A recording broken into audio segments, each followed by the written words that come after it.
Today I'll tell you about some fat bike tires that will allow you to have your cake and eat some ice too.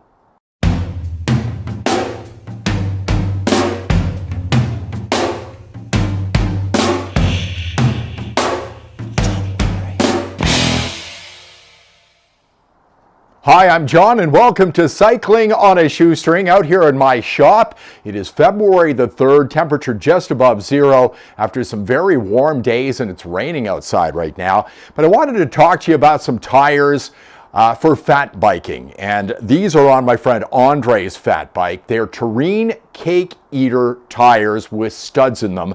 And last year I borrowed Andre's fat bike and rode it for about 6 weeks and put 800 to 900K on this bike with these tires.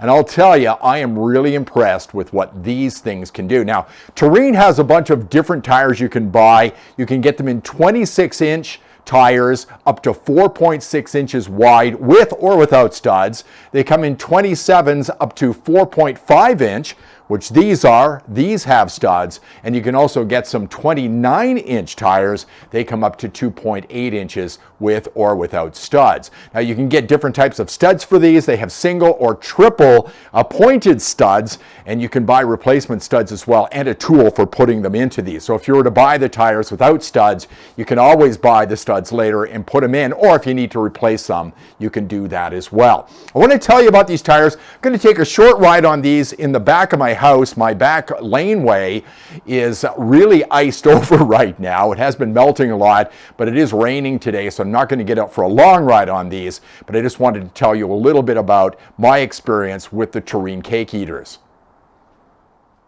So here's a look at the actual tread of the tire itself. You can see the studs here and here. Now these are the single point studs, and they really eat up the ice. I'm not sure how much better the 3-point studs you can put on these are. I would assume they're better because you're going to pay about $80 for 100 studs if you want to replace them. These ones here would be about $30, and you'll have to buy a tool to put them in. Now if you look closely on this side over here, you can see you can put studs along the side of the tread here on these knobby pieces as well. I think you can see that. Let me just turn the camera over a little bit more. I'll put it right in the middle where you can see that, and you can see there's a hole here and you can put studs in. And this tire initially had studs over here, but I had an issue with this when I got on it last year. I had to call Andre and say, I got to take those studs out, and I'll show you why.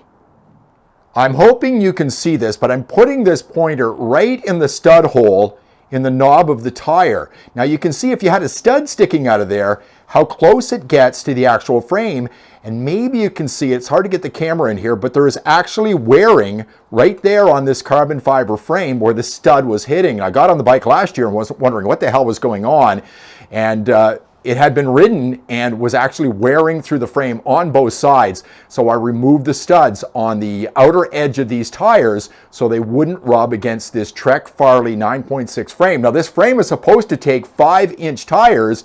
These are 4.6s, so be very careful. If you're buying these tires, you may not want to run studs on the outside knobbies. So after telling you about removing those studs, how does the bike perform? Now they're on the front wheel, never took them off, there, no problem whatsoever. But the bike performed perfectly fine for me. Now I haven't ridden this bike on an icy trail. I haven't done a lot of really sharp cornering on it because those studs would really come into play in that situation. But as far as them digging into the ice when you're just riding along, you're going along bike paths, or you're going through snow, the studs work really well on this, even without the outside studs.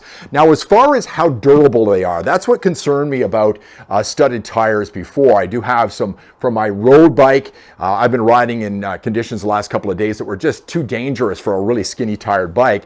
But how do they perform out there, and how do they last up to particularly riding on pavement, which you do a lot. We've got a lot of pavement out there. Roads are clear in some places. You end up on ice, you end up on bike paths, and these have held up quite well. I'm quite surprised how durable they are, and I kind of took a quick look at them. There's a lot of studs in here, but I haven't noticed any of them coming out, and that's something you have to be concerned about. But again, you can always buy the tool, buy some replacements if you do lose some studs. But so far, they're lasting really well with a lot of road riding down on that pavement.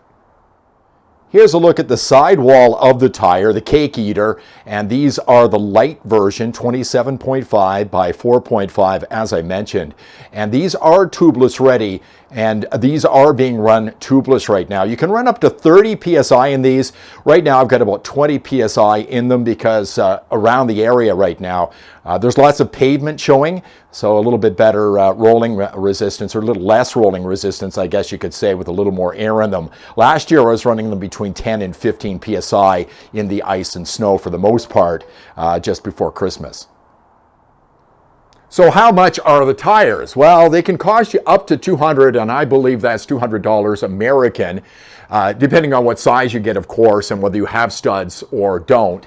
But not all fat bike tires are created equal. I have ridden a number of fat bikes with studded tires, and the cheap ones just don't dig in like these ones do. When you're riding along these, you feel very, very confident on them. You actually go looking for ice because you can hear them biting into the ice. And what I'll do right now is I'm just going to take it out into the back lane at my house. There's lots of ice out here. It's pretty wet, so it's almost like glare ice, very slippery. I'll lay a camera down and you can hear what it sounds like and see how they perform just on a short ride out here.